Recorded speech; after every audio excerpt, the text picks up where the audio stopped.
தனுஷை பார்த்து சிவகார்த்திகேயன் அந்த ஒரு வார்த்தை மென்ஷன் பண்ணியிருந்தா, அவர் வெளியே டைரெக்டாக சொன்னாலும் உள்ளுக்குள்ளே தனுஷை மென்ஷன் பண்ணியிருந்தா, ஒரு விஷயம் ஒரு எக்ஸாம்பிளாக தான் நம்ம எடுத்துக்கணும். சூப்பர் ஸ்டார் ரஜினிகாந்த் அவர்களை வந்து நம்ம பார்த்தோம் அப்படின்னா, தான் எவ்வளோ பெரிய பொசிஷன் போனாலும் தன்னுடைய போட்டி நடிகர், தன்னுடைய நண்பர் கமல்ஹாசனை அவர் இல்லைன்னா நான் இல்லை அப்படின்னு சொல்கிறது அப்படிங்கிறது ஒரு தனி கட்ஸ் வேணும். நான் அப்படி தான் சொன்னேன், ஆமாம் தனுஷை தான் சொன்னேன், இல்லை நான் வந்து எனக்கு போட்டி அவர் அப்படின்னு வந்து சொன்னார் அப்படின்னா, சிவகார்த்திகேயன் வந்து ஒன்று பண்ணலாம். தனுஷை விட பெட்டரான படங்கள், ஒரு ஒரு ஆடுகளம், ஒரு அசுரன், ஒரு வடச்சென்னை எடுத்தார், இவர் வந்து ஒரு குடும்பத்தை கெடுத்தார். ஸோ இந்த விஷயத்தெல்லாம் எடுத்து போட்டுக்கிட்டு அது அவங்க 2 பேர் பேசிக்கலாம். 2 பேர் மீட் பண்ணும்போது அவங்க சட்டையை பிடிச்சி கூட அடிச்சிக்கலாம்.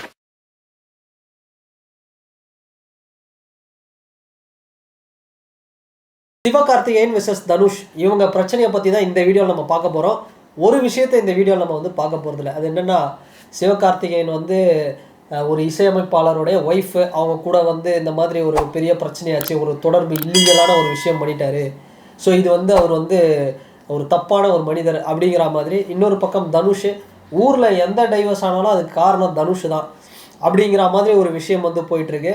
ஸோ இதெல்லாம் இந்த தேவையில்லாத ஒரு ஒரு ஒரு கான்ட்ரவர்சிகள்லாம் போக வேண்டியதில்லை. இந்த மேட்ரோட கான்டெக்ஸ்ட் என்ன, ஸோ இது எதனால் இப்படி போயிட்டுருக்கு? ஏன்னா ஒரு பக்கம் சிவகார்த்திகேயனோட ஃபேன்ஸ், அவருக்கு வந்து இன்றைக்கி பெரிய அளவில் ஃபேன்ஸ் இருக்காங்க.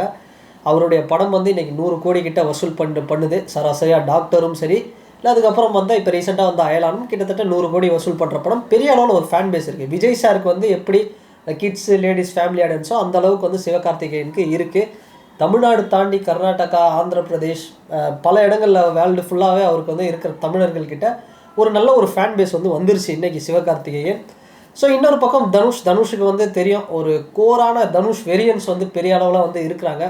ஸோ இவங்க 2 பேருக்குள்ளே என்ன தான் பிரச்சனை அப்படின்னு பார்த்தோம் அப்படின்னா, 2 பேர் ஃபேன்ஸை வந்து பயங்கரமாக அடிச்சிட்டு இருப்பாங்க, சோஷியல் மீடியாவில் நம்ம பார்த்துருப்போம். ஸோ இந்த பிரச்சனைக்கு காரணம் ரீசெண்டாக அந்த கொட்டுக்காளி அப்படிங்கிற ஒரு படத்தை வந்து சிவகார்த்திகேயன் தான் வந்து ப்ரொடியூஸ் பண்ணுறாரு. சூரி தான் வந்து இதில் வந்து லீட் ரோல் வந்து பண்ணுறாரு. ஸோ இந்த படத்துடைய ஒரு வெளியீட்டு விழா, இசை வெளியீட்டு விழாவில் சிவகார்த்திகேயன் அவர்கள், நான் யாரையும் வந்து வளர்த்து தேடி பிடிச்சி வளர்த்து அவங்கள நான் தான் வளர்த்தேன், நான் தான் என்னால் தான் இவங்க பெரிய ஆளானாங்க அப்படின்னு வந்து நான் சொல்ல மாட்டேன் யாரையும் அப்படிங்கிற மாதிரி சொன்னார். ஸோ இது சொன்னது ஓகே, பட் என்ன வந்து பல பேர் அப்படி சொல்லியிருக்காங்க அப்படிங்கிற மாதிரி வந்து அவர் சொன்னது தான் இந்த இடத்துல வந்து ஒரு பெரிய பிரச்சனையாக வந்து போயிட்டுருக்கு. ஸோ அதனால் சிவகார்த்திகேயன் அவர்கள் வந்து வேறு யாரையா வந்து சொல்லியிருக்கலாம், ஆனால் அவர் வந்து தனுஷை தான் சொன்னார், அவர் தனுஷை தான் வந்து அட்டாக் பண்ணுறாரு அப்படிங்கிற மாதிரி வந்து ஒரு விஷயம் வந்து போயிட்டுருக்கு. நடுவில் கூட பார்த்தோம் அப்படின்னா சிவகார்த்திகேயனுக்கும் தனுஷ்க்கும் பெரிய அளவில் மோதல்லாம் இருக்குன்னு கடந்த ஒரு 5 வருஷமாகவே இந்த சோஷியல் மீடியாவில் ஒரு பிரச்சனை. அதாவது தனுஷ் வந்து எப்படி அப்படின்னா, தனுஷை வச்சு ஏதாவது ஒரு கான்ட்ரவர்சி பண்ணிக்கிட்டே இருப்போம் அப்படின்னு வந்து தனுஷ் முன்னெல்லாம் வந்து பார்த்தோம்னா சிம்பு சர்ச்சையும் சிம்புவும் வேற இல்லை அப்படின்னு சொல்லுவாங்க. இன்றைக்கி சிலம்பரசன், நீங்கள் என்ன வேணால் சொல்லிட்டு இருக்கடா, நான் போகிறேன்டா ஷூட்டிங் முடிச்சுட்டு எங்கன்னா நார்த் இந்தியா டூர், ஒரு ஆன்மீக யாத்திரை வந்து போகிறேன்டா அப்படின்ட்டு அவர் பாட்டு அவர் வேலையை பார்க்க ஆரம்பிச்சிட்டாரு. இன்றைக்கி யாரை குறை சொல்லலாம்? சரி ஓகே, சிம்புக்கு அடுத்து வந்து சிம்புவோட போட்டி நடிகர் தனுஷ் தான். தனுஷை வச்சு தான் நம்ம அட்டாக் பண்ணிட்டு இருந்தோம், இவங்க 2 பேருக்கும் சண்டை மூட்டிவிட்டோம். ஆனால் சிம்பு அமைதியாக அவர் வேலையை பார்த்துட்டாரு. ஸோ இப்போ என்ன பண்ணுவோம், தனுஷ் ஏதாவது ஒன்று பண்ணுவோம் அப்படிங்கிற மாதிரி. தனுஷ் என்ன பண்ணாலும், ஊரில் யாருக்காவது டைவர்ஸ் ஆனாலும் அதுக்கு காரணம் தனுஷ் தான். ஸோ தனுஷுடைய பர்சனல் லைஃப், தனுஷோட அப்பா அம்மா ஒரிஜினல் இல்லை, இந்த சுச்சி லீக்ஸ் இந்த மேட்டர்லாம் வச்சு அவரை வந்து ஒரு கான்ட்ரவர்சி பண்ணுறது. ஸோ இப்போ எல்லா விஷயமும் பண்ணி பார்த்துட்டு கடைசியில் இந்த ஒரு மேட்ரு, இப்போ சிவகார்த்திகேயனை வச்சு வந்து இழுத்து பார்ப்போம் சண்டைக்கு, 2 பேர் ஃபேன்ஸுக்கும் வந்து சண்டை மூட்டி விடுவோம் அப்படிங்கிற மாதிரி ஒரு பெரிய ஒரு பஞ்சாயத்தாக இந்த விஷயம் அப்படிங்கிறது போயிட்டுருக்கு. ஸோ இதில் வந்து நம்ம ஒரு விஷயம் பார்க்கணும், என்ன அப்படின்னா, ரஜினி சார் வந்து காக்கா கழுகு அந்த மேட்டரை பற்றி பேசும்போது அது விஜய் அவர்களை தான் குறிப்பிட்டு சொன்னாரா அப்படின்னு பார்த்தோம் அப்படின்னா அது கிடையாது. ரஜினி சார் கூட அவர் இருந்த காலகட்டத்தில் ரஜினியவே வந்து நாங்கள் மிஞ்சுற அளவுக்கு வருவோம் அப்படிங்கிற மாதிரி வந்து அவர் கூட வந்து ஒரு காம்படிட்டர்ஸாக நிறைய பேர் வந்து ட்ராவல் பண்ணாங்க. ஆனால் ஒரு லெவலுக்கு மேலே அவங்களால வர முடியல. அதை தான் வந்து ரஜினி சார் சொல்லியிருப்பார், ஒரு லெவலுக்கு மேலே வந்து காக்கா அப்படிங்கிறது பறக்காது, கழுகு பெரிய அளவில் பறக்கும் அப்படின்னு. ஸோ இது அவர் மென்ஷன் பண்ணது வேறு யாரையோ. ஆனால் இதை வந்து விஜய் சாரோட ஃபேன்ஸு தன்னை தான் வந்து மென்ஷன் பண்ணாங்க, தளபதியை தான் மென்ஷன் பண்ணாங்க அப்படிங்கிற மாதிரி எடுத்துக்கிட்டாங்க. ஸோ அந்த ஒரு விஷயமாக கூட இருக்கலாம். ஸோ இந்த விஷயம் அப்படிங்கிறது இன்னொன்று, சிவகார்த்திகேயனும் சரி தனுஷும் சரி பார்த்தோம் அப்படின்னா ரொம்ப கஷ்டப்பட்டு வந்து ஒரு ஆக்டர்ஸ். சிவகார்த்திகேயன் வந்து எனக்கு வந்து ரொம்ப இந்த 2 பேரில் யார் ரொம்ப பிடிக்கும் அப்படின்னா, எனக்கு பிடிச்சது வந்து தனுஷ் தான். ஸோ எனக்கு ஃபஸ்ட்டு ப்ரிஃபரன்ஸ் தனுஷ். ஸோ அப்படி இருக்கும்போது தனுஷ் வந்து பல இடங்களில் சொல்லியிருக்காரு, சிவா வந்து இன்றைக்கி வந்து ஒரு இடத்துல இருக்கிறாரு, இன்னும் 5 வருஷம் கழித்து என்னை விட ஒரு பெரிய இடத்துல கூட வரலாம், சிவாவுக்கு அந்த அளவுக்கு எபிலிட்டி இருக்குது அப்படின்னு சொல்லியிருக்காரு. ஸோ அந்தளவுக்கு வந்து தனுஷோடைய பெருந்தன்மை, தனுஷ் வந்து பல உதவி வந்து சிவகார்த்திகேயன் பண்ணியிருக்காரு. இதுதான் வந்து உண்மை. ஸோ அதனால் இந்த 2 ஃபேன்ஸ், இந்த ஃபேன்ஸ்குள்ளே வாரு, இவங்க அவங்களோட பர்சனல் லைஃப்பை இழுக்கிறது, இவரோட பர்சனல் லைஃப்பை இருக்கிறது. ஸோ இதில் யாருக்கு கொண்டாட்டம் அப்படின்னா, நம்ம பயில்வான் ரங்கநாதன் மாதிரியான ஆட்களுக்கு தான் வந்து கொண்டாட்டம். ஒரு சர்ச்சையை காசிப்ஸ் வந்து பேசிக்கிட்டு, ஏன்னா இது நம்ம வந்து ஷியோராக தெரியாது. சிவகார்த்திகேயன் வந்து அவருடைய பர்சனல் மேட்டரில் ரீசெண்டாக சில விஷயங்கள் அடி வாங்குறாரு. அது வந்து உண்மையா, அவர் வந்து அதை பண்ணாரா பண்ணலையா அப்படிங்கிறத பாதிக்கப்பட்டவங்க வந்து ஒரு மீடியா முன்னாடியோ இல்லை ஏதோ ஒரு கேஸ் கொடுத்து அது ஆக்ஷன் எடுத்து, அது அவங்க 2 பேருக்கான பிரச்சனை.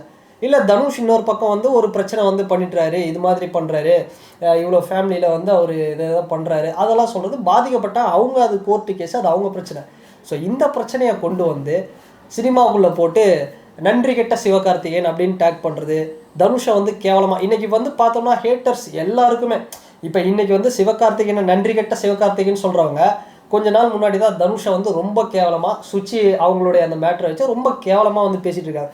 ஸோ இங்கே ஹேட்டர்ஸ்க்கு என்னென்னா ஏதாவது ஒரு நெகட்டிவிட்டி சிக்குமா இந்த விஷயத்தில் பார்த்தோம் அப்படின்னா, இது வந்து ஒரு தேவையில்லாத ஒரு விஷயம். ஏன்னா 2 பேருமே வந்து கஷ்டப்பட்டு வந்தவங்க. தனுஷ் சார் பார்த்தோம்னா ஒரு ஆக்சிடென்டெல்லாம் சினிமாவுக்குள்ளே ஹீரோவாக வந்தார், நடித்தார், நிறைய விஷயங்கள் வந்து பண்ணார், இன்றைக்கி பெரிய அளவில் இருக்கார், இன்றைக்கி வந்து ஹாலிவுட் லெவலில் வந்து போயிருக்கிறாரு அப்படின்னா அது அவருடைய உழைப்பு தான். இன்றைக்கி ஏ சர்டிஃபிகேட் வந்து வாங்கின ஒரு படம் 150 கோடி தமிழ் சினிமாவில் வசூல் பண்ணியிருக்குன்னா ராயன். அதுக்கு காரணம் தனுஷ். அவருடைய அந்த டெடிக்கேஷன். ஒரு டைரக்டராகவும் இன்றைக்கி வந்து ஜெயிச்சிட்டு இருக்காரு. அதனால் சிவகார்த்திகேயன் கிட்ட வந்து உண்மையாக அவருடைய வளர்ச்சி அப்படிங்கிறது இங்கே நிறைய பேருக்கு பிடிக்கல. அவருடைய வளர்ச்சியை பற்றி ஒரு சாம்பிளாக சொல்லணும் அப்படின்னா, கர்நாடக சக்கரவர்த்தி, அதாவது கர்நாடகாவில் ஒரு மாஸ் நடிகராக சொல்லக்கூடிய சிவராஜ்குமார் அப்படிங்கிறவர் ஒரு வஜ்ரக்கையான்னு ஒரு படம் இருக்குது. அந்த படத்தில் ஒரு மாசாக வந்து 4 அந்தந்த லாங்குவேஜ்லேருந்து நடிகர்கள் வருவாங்க. தெலுங்கு சினிமாலேருந்து அவருடைய அந்த சிவராஜ்குமாரோட சாங்கில் தெலுங்கு சினிமா சார்பாக வந்து ரவிதேஜா இருப்பார், கன்னட சினிமாவில் ரவிச்சந்திரன் இருப்பார், அப்புறம் வந்து மலையாளமில் பார்த்தோம்னா திலீப் அவர் இருப்பார், ஆக்டர் திலீப். இவங்கெல்லாம் வந்து பெரிய லெஜண்ட். ஸோ இவங்க வரிசையிலே இப்போ இல்லை, ஒரு 4-5 வருஷத்துக்கு முன்னாடி அந்த வஜ்ரக்கையான்ற படத்தில் ஒரு ஷாட்டில் சிவகார்த்திகேயன் வருவார். ஸோ அப்போ எஸ்கேவோட க்ரோத் அப்படிங்கிறது எந்த அளவுக்கு இருக்குது அப்படிங்கிறது தெரியும். ஸோ இன்றைக்கி வந்து என்னென்னா, ஒரு செயற்கையாக இதுக்கு முன்னாடி வந்து இந்த விஷயம்லாம் எதுக்கு வந்து வேணும்னே வந்து சில பேர் பண்ணிகிட்ருக்காங்க அப்படின்னா, ஒரு செயற்கையாக ஒரு விஷயத்தை க்ரியேட் பண்ணுவோம். இதுக்கு முன்னாடி பார்த்தோம்னா அஜித் விஜய்ங்கிற சண்டை இருந்தது, அதுக்கப்புறம் சிம்பு தனுஷுங்கிற சண்டை இருந்தது. சிம்புவும் ஒரு வேலையை பார்த்துட்டாரு, தனுஷா ஒரு வேலையை பார்க்க போயிட்டாரு. இந்த சண்டை வந்து முத்த முடியல. அதுக்கப்புறம் சிவகார்த்திகேயன் விசஸ் விஜய் சேதுபதினு மூட்டி விட்டாங்க. அவரும் வேறு ட்ராக்ல போயிட்டார், இவரும் வேறு ட்ராக்ல போயிட்டார். இன்றைக்கி எதாவது ஒன்று பண்ணுவோம். மார்க்கெட் வந்து 2 பேருக்கும் சண்டை மூட்டி விட்டு எஸ்கே விசஸ் தனுஷ் அப்படின்னு ஒரு சண்டே வந்து கிரியேட் பண்ணுவோம். இப்போ பார்த்தோம்னா பொங்கலுக்கு கூட அயலான் விசஸ் கேப்டன் மில்லர்னு ஒரு பிரச்சனை வந்து போயிட்டு இருந்தது. ஸோ இது கொஞ்சம் ஹெல்த்தியாக தானே இருக்குது. 2 படமும் மோத விட்டு ஸோ ஒரு நல்லா வந்து ஒரு இதுவாக கொண்டு வருவோம் அப்படிங்கிற மாதிரி திரும்ப அந்த பழைய காலத்தில் 2 குரூப்பை வந்து அடிச்சிக்க விட்டு பொங்கல் டைமில் தீபாவளி டைமில் ஒரு சண்டை போடுற மாதிரி ஒரு மனநிலையில் ஒரு போட்டி அது மாதிரி வந்து கொண்டு வராங்க. எனக்கு தெரிஞ்சு வந்து இது மாதிரியான ஒரு செயற்கையான ஒரு போட்டியை கிரியேட் பண்ணணும் அப்படிங்கிற மாதிரி தான் வந்து இந்த தனுஷ் விசஸ் சிவகார்த்திகேயன் அப்படிங்கிற மேட்ரு வந்து கிரியேட் பண்ணப்பட்டுருக்கு அப்படின்னு கூட சொல்லலாம். ஸோ ஒருவேளை சிவகார்த்திகேயன் அப்படி பேசியிருந்தார், இல்லை தனுஷை மென்ஷன் பண்ணி தான் பேசியிருந்தார் அப்படின்னா அது வந்து தப்பா அப்படின்னா அது அவருடைய கருத்து சுதந்திரம். ஸோ அதுக்கான விளைவை வந்து அவர் ஃபேஸ் பண்ண போகிறாரு. இன்னொரு விஷயம், சப்போஸ் அவர் வந்து தனுஷை பேசியிருந்தார் அப்படின்னா கண்டிப்பாக சிவகார்த்திகேயன் அவர்களுடைய அந்த கரியரில் ஏதோ ஒரு இடத்துல வந்து ஒரு லாஸ். ஏன்னா இன்னைக்கு வந்து ஒரு காலத்தில் ஒரு பெரிய லெவலுக்கு போயிட்டு இன்றைக்கி வந்து ஒரு ஒன்றுமே இல்லாமல் கம்பேக் கொடுக்கறது கஷ்டப்படுறவங்க எவ்வளோ பேரை வந்து பார்த்துட்ருக்கோம். அது மாதிரி ஒரு சூழ்நிலை கூட வரலாம். ஒருவேளை தனுஷ் வந்து தனுஷை பார்த்து சிவகார்த்திகேயன் அந்த ஒரு வார்த்தையை மென்ஷன் பண்ணியிருந்தா, அவர் வெளியே டைரெக்டாக சொன்னாலும் உள்ளுக்குள்ளே தனுஷை மென்ஷன் பண்ணியிருந்தா, ஒரு விஷயம் ஒரு எக்ஸாம்பிளாக தான் நம்ம எடுத்துக்கணும். சூப்பர் ஸ்டார் ரஜினிகாந்த் அவர்களை வந்து நம்ம பார்த்தோம் அப்படின்னா பல ஸ்டேஜில் சொல்லியிருப்பார், கமல் இல்லைனா நான் இல்லை அப்படின்னு. ஸோ இன்றைக்கி ஏன் வந்து இந்தியாவே சரி ஒட்டுமொத்த உலகத்தில் இருக்கிற தமிழர்கள் இந்தியர்கள் வந்து கொண்டாடப்படுற ஒரு ஆக்டராக சூப்பர் ஸ்டார் ரஜினிகாந்த் இருக்காருன்னா அதுக்கு காரணம் அவருடைய பெருந்தன்மை. தான் எவ்வளோ பெரிய பொசிஷன் போனாலும் தன்னுடைய போட்டி நடிகர் தன்னுடைய நண்பர் கமல்ஹாசனை அவர் இல்லைனா நான் இல்லை அப்படின்னு சொல்கிறது அப்படிங்கிறது ஒரு தனி கட்ஸ் வேணும். ஸோ ஒரு பெரிய ஒரு ஃபேன் பேஸ் வந்து அவருக்கு எவ்வளோ பெரிய ஃபேன் பேஸ் வந்து இப்போவும் வந்து ரஜினிகாந்த் அப்படின்னா ஒரு ஹைப் அப்படிங்கிறது இருக்குது. இன்றைக்கும் அவரோட படம் ஃபஸ்ட் டே ஃபஸ்ட் ஷோனா பல இடங்களில் ஒரு பரபரப்பு வந்து இருக்குது, ஃபுல்லாகுது. ஸோ அந்தளவுக்கு ஒரு ஹைப் இருக்கக்கூடிய ஒரு நடிகர் இன்றைக்கும் அவர் வந்து கமல்ஹாசன் அப்படிங்கிறவரை எந்த இடத்துலையும் வந்து ஒரு மார்க் பண்ணுற மாதிரி ஒரு விஷயம் வந்து பண்ணது கிடையாது. ஸோ அந்த ஒரு ஃப்ரெண்ட்ஷிப்பை வந்து மெயின்டைன் பண்ணிட்டு இருக்கிறாரு. அதனால தான் சூப்பர் ஸ்டார் வந்து இன்றைக்கி வந்து நல்லா இருக்காரு அப்படின்னே வந்து சொல்லலாம். ஸோ அது மாதிரி ஒரு வேளை தனுஷை நினச்சி தான் மென்ஷன் பண்ணி தான் வந்து அந்த விஷயத்தை அவர் சொல்லியிருந்தாருன்னா எஸ்கே அவருடைய சிவகார்த்திகேயன் அவர்களுடைய கரியர் வந்து என்ன ஆகும் அப்படிங்கிறது நம்ம வந்து சொல்கிறதுக்கு இல்லை. ஒரு பெரிய க்ரோத் போகலாம், சில இடங்களில் அடி வாங்கலாம். ஆனால் தனுஷ் எப்பவுமே வந்து சிவகார்த்திகேயன் வந்து நல்லா இருக்கணும், சிவகார்த்திகேயன் நல்ல ஒரு பொசிஷனுக்கு போகணுன்றதுக்காக தான் வந்து பல விஷயங்களை வந்து பண்ணியிருக்கிறாரு. ஸோ அதுதான் உண்மையும் கூட. அவர் மட்டும் இல்லை, இந்த ராயன் படம் பார்த்தோம்னா கூட துஷாராவோட கேரக்டர் ஏதோ ஒரு 25-30 வருஷம் வாழ்ந்த ஒரு அண்ணன் தங்கச்சி மாதிரி வந்து ஒரு கேரக்டர் இருக்கும். ஸோ அந்தளவுக்கு வந்து ஒரு செதுக்கி இருக்கிறாரு அந்த மனுஷன். ஸோ எனக்கு தெரிஞ்சு வந்து எஸ்கேக்கும் தனுஷ்க்கு வந்து 2 பேருக்கும் போட்டி அப்படின்னு சொன்னோம் அப்படின்னா யார் வந்து போட்டி கம்பேரிசனே கூடாது, தனுஷ் தான் பெட்டர். சிவகார்த்திகேயன் சப்போஸ் ஒரு நான் அப்படி தான் சொன்னேன், ஆமாம் தனுஷை தான் சொன்னேன், இல்லை நான் வந்து போட்டி எனக்கு போட்டி அவர் அப்படின்னு வந்து சொன்னார் அப்படின்னா சிவகார்த்திகேயன் வந்து ஒன்று பண்ணலாம். தனுஷை விட பெட்டரான படங்கள் ஒரு ஒரு ஆடுகளம், ஒரு அசுரன், ஒரு வடசென்னை, இல்லை பல படங்கள், ஒரு புதுப்பேட்டை, இது மாதிரி ஒரு மாசான படம் ஏதாவது வந்து வேறு லெவலில் கொடுத்து தனுஷை விட நான் தான் பெரிய ஆள் அப்படின்னு வந்து தன்னோட திறமை மூலமாக ஆக்டிங் மூலயமா ஒரு வித்தியாசமான ஒரு படங்கள் வந்து தனுஷ் மாதிரி வந்து கொடுத்து அதில் வந்து அவர் வந்து பெரிய அளவில் ஒரு நேஷனல் அவார்ட்லாம் வாங்கி அதில் வந்து வேணால் தனுஷை பீட் பண்ணலாமே தவிர சிவகார்த்திகேயன் தனுஷ் அப்படின்னா தனுஷ் வந்து ஒரு பெரிய ஒரு நடிகர். அவர் வந்து சிவகார்த்திகேயன் கூட வந்து எல்லாம் கம்பேர் பண்ண வேண்டிய அவசியம் இல்லை. சிவகார்த்திகேயன் அப்படிங்கிறவர் ஒரு என்டர்டெய்னர். அவர் வந்து ஒரு பெஸ்ட்டாக ஒரு படம் பண்ணட்டும். அவர் வந்து கிட்ஸு ஃபேமிலி எல்லாருமே லைக் பண்ணுறாங்க, ஓகே தான். அதுக்குன்னு வந்து அவர் தனுஷ்க்கு விட பெரிய இது அவர் வந்து தனுஷ் இல்லைனா வந்திருக்க மாட்டாரா அப்படின்னு வந்து எஸ்கே ஃபேன்ஸ் பேசுகிறதும் வந்து ஒரு தவறான ஒரு விஷயம் தான். அதுவும் திரும்ப 2 பேருமே கஷ்டப்பட்டு வந்தவங்க தான். திரும்ப சண்டை போடுறதுனால இது யாருக்கு வந்து இது ஒரு குளிர் காயலாம் அப்படின்னா பைல்வான் ரங்கநாதன் மாதிரியான ஆட்கள் தான் வந்து இதில் வந்து ஜாலியாக குளிர் காய்வாங்க. ஸோ அதனால் 2 பேர் ஃபேன்ஸும் வந்து சண்டை போடாமல் இருக்கிறது அப்படிங்கிறது ஒரு நல்ல ஒரு விஷயம். அதனால் 2 பேர் ஃபேன்ஸும் வந்து சண்டை போடுங்க. அதாவது இவரை விட இவர் கலெக்ஷன் அதிகம் அப்படி கூட சண்டை போடலாம். அது கூட தேவையில்லாத ஒரு சண்டை தான். சரி, ஓகே, அப்படி போடலாம். இல்லை 2 பேரோட படங்களை ஒப்பிட்டு பார்த்து, திறமையை ஒப்பிட்டு பார்த்து அப்படி வந்து சண்டை போடலாம். ஆனால் குடும்பத்தை கெடுத்தாரு, இவர் வந்து ஒரு குடும்பத்தை கெடுத்தாரு.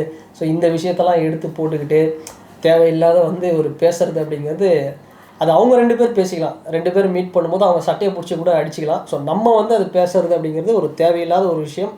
இது வந்து ஒரு டாக்ஸிக்கான விஷயம் அப்படின்னு தான் வந்து சொல்லணும். ஸோ பார்க்கலாம், இவங்க 2 பேருக்கான இந்த மோதல் அப்படிங்கிறது 2 பேருமே ஒரு எண்டு வைப்பாங்களா, இல்லை இந்த மோதலை வந்து உறுதிப்படுத்துவாங்களா, இல்லை நாங்கள் ஃப்ரெண்ட்ஷிப்பாக தான் இருக்கோம் அப்படின்னு வந்து நிரூபிப்பாங்களா அப்படிங்கிறத ஃப்யூச்சர் தான் வந்து முடிவு பண்ணணும்.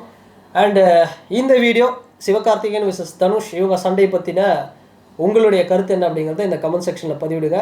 அண்ட் இந்த வீடியோ உங்களுக்கு பிடிச்சிருந்தால் லைக் பண்ணுங்கள், ஷேர் பண்ணுங்கள், கமெண்ட் பண்ணுங்கள், சப்ஸ்கிரைப் பண்ணுங்கள். அண்ட் வேறு ஒரு வீடியோவில் வேறு ஒரு கண்டென்ட்டில் நான் உங்களை பார்க்குறேன்.